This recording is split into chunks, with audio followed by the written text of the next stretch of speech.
আমি বগুড়া থেকে বলছিলাম। জি জি। আমার আমার সমস্যাটা হচ্ছে আমি অতিরিক্ত দুশ্চিন্তা করি এবং ভয় পাই, সবকিছু আগাম আগাম ভয় পাই। হুম। মানে মনে করেন যে হঠাৎ করে বৃষ্টি আসলো কি বাতাস উঠলো, এই বুঝি ঝড় বৃষ্টিতে আমার বাসার এই ক্ষতি হয়ে যাবে, বাচ্চাদের জ্বর আসলো, এটা বোধহয় অনেক খারাপ কিছু হবে, তাহলে কেমন করে কি করব। মানে আচ্ছা প্রত্যেকটা ছোটখাটো বিষয় নিয়ে আমি খুব চিন্তিত এবং খুব ভীতু হই আর কি, আচ্ছা। এবং খুব টেনশন কাজ করে। হুম।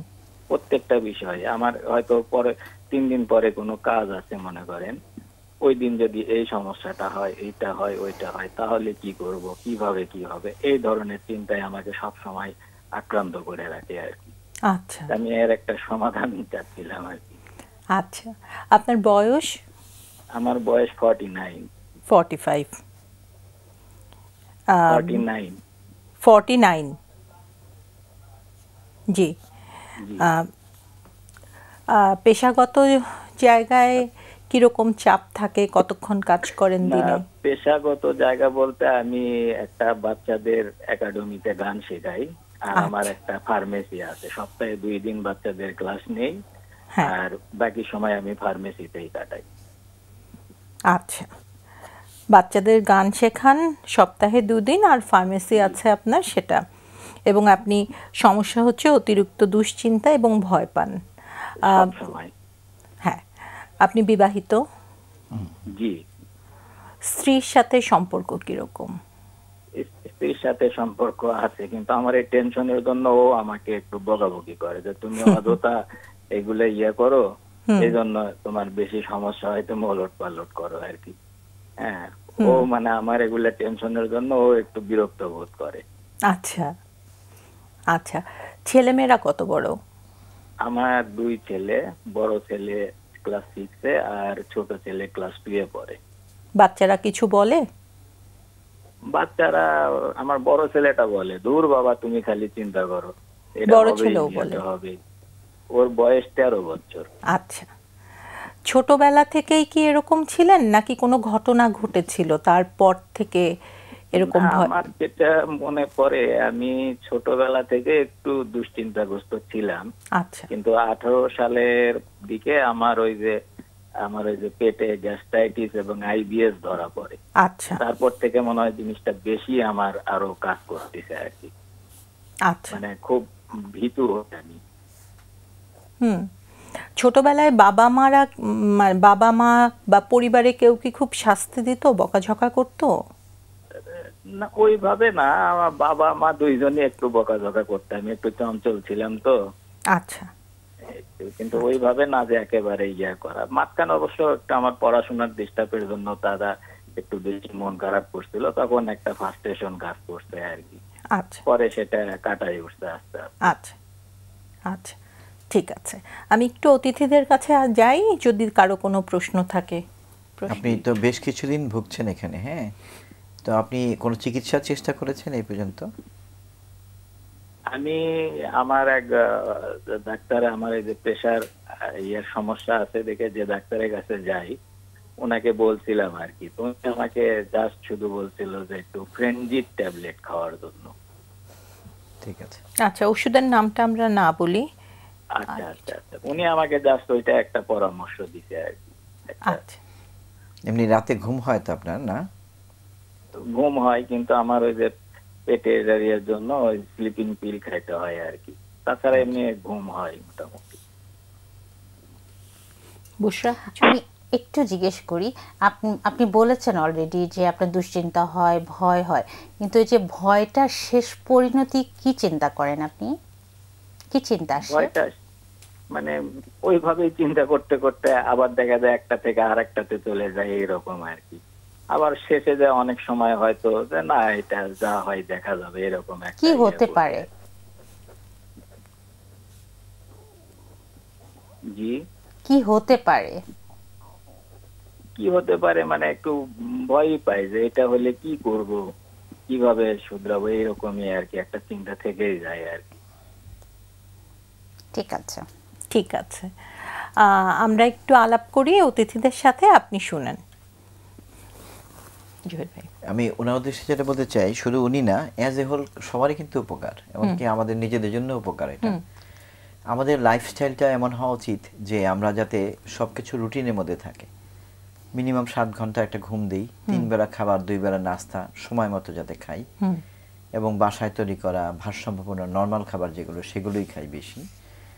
এছাড়া শরীর চর্চা, যেটা আমরা অনেকে করি না, করলে খুব ভালো। আমরা যে 1 ঘন্টা করে যদি হাঁটি অথবা জিমে যাই অথবা সুইমিং করি, কিছু না কিছু করতে হবে আমাকে, যাতে আমার শরীরটা মানে পরিশ্রম হয়। এটা কিন্তু মানসিক চাপও কমে, শরীরও ভালো হয়, রাতের ঘুমও ভালো হয়।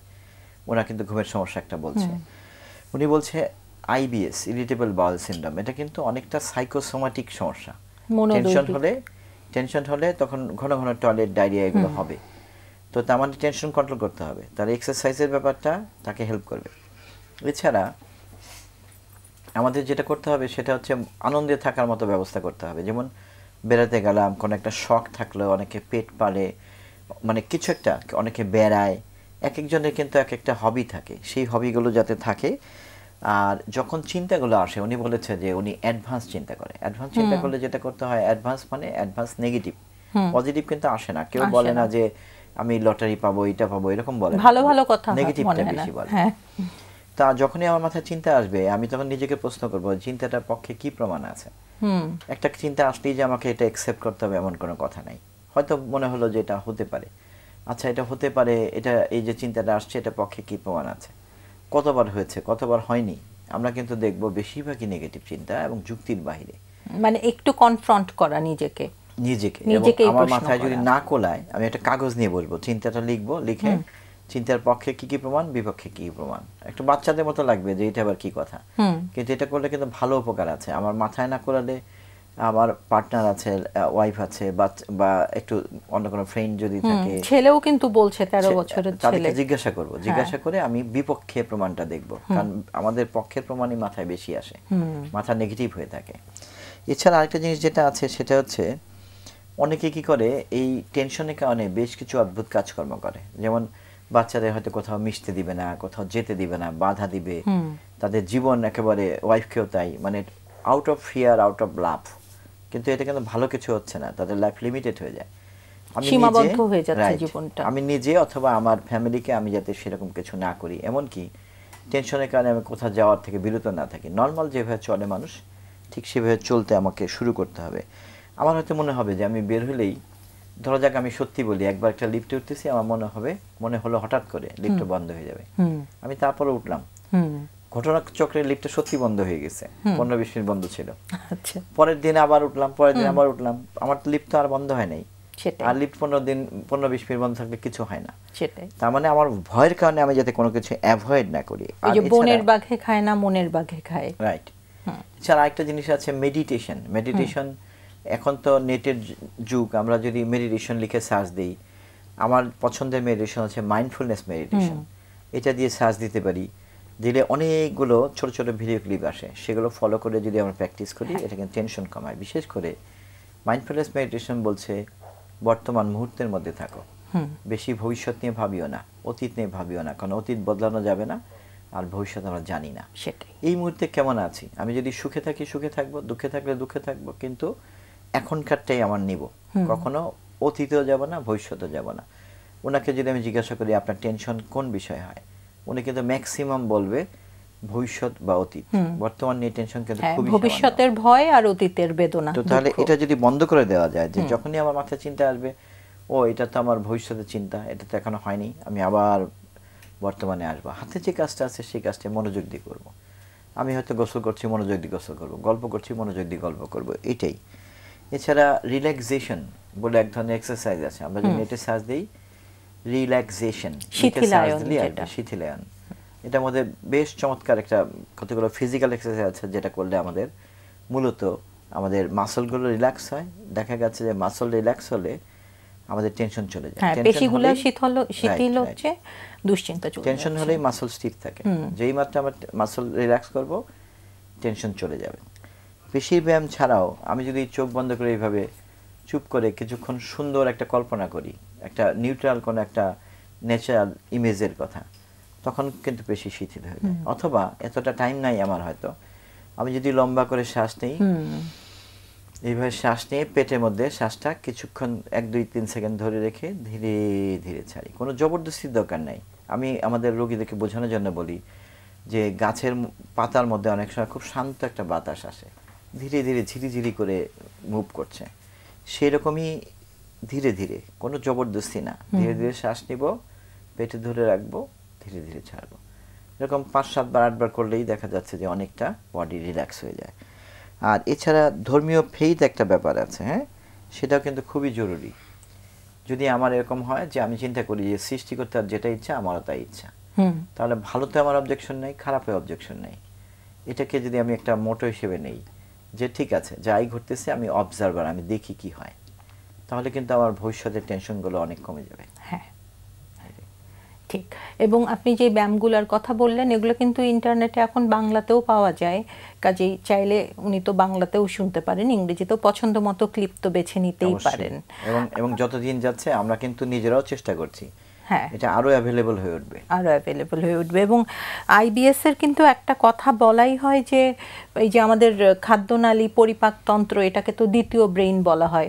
যখনই আমি ভয় পাবো তখনই আমার পেটের ভেতরে প্রজাপতি ফরফর করে উঠতে থাকবে, বাটারফ্লাই স্টমাক হবে, আইবিএস, ঘন ঘন বাথরুম টয়লেটে যাওয়া। এবং এটা কিন্তু এত ক্লিয়ারলি হয়, এখানে কোনো ডাউট নাই। এবং জিনিসটা হচ্ছে যত সিরিয়াস হবে আমার আইবিএস হয়েছে, হায় হায়, তত আইবিএস বাড়বে। আর আমি যদি বলি ঠিক আছে আমার বাথরুম পেয়েছে, বাথরুমে যাই, অসুবিধা কি, তাহলে আইবিএস কিন্তু আস্তে আস্তে কমে যাবে। বুশরা, তুমি কিছু বলো? আমি একটুখানি অ্যাড করি, জহির ভাই খুব চমৎকার করে সব কিছু বলে দিয়েছে। তো আমি একটু বলতে চাই যে মানে আমাদের যে ফিলিংগুলো হচ্ছে, অনুভূতি যেগুলো হচ্ছে, এই অনুভূতিগুলোকে উনি কি বডিতে স্থান দেয় কিনা, যেটা হচ্ছে আমরা বলি গ্রহণ করা। হ্যাঁ, যে আমার মধ্যে দুশ্চিন্তা হচ্ছে, ভয় হচ্ছে, হ্যাঁ, তারপরে হচ্ছে হতাশ হচ্ছে আমি, হ্যাঁ, তো এই যে অস্থিরতাগুলো হচ্ছে, তো আমরা একটা সময় ভুলে যাই সেই জায়গাটা যে আমাদের নাক কান চোখ যেরকম বডিটা আমাদের একটা পার্ট, আমাদের ফিলিংগুলোও কিন্তু আমাদের পার্ট। তো আমরা এই যে জায়গাটা থেকে আমরা কি করি, বডি থেকে কিন্তু অনুভূতিগুলো সরিয়ে ফেলি। যখন আমার এই যে অনুভূতিগুলো আসছে, যে দুশ্চিন্তা, ভয়, আমরা এটাকে নেগেটিভ বলে আমরা কিন্তু দূরে সরাই দিচ্ছি যে এটা নেগেটিভ অনুভূতি।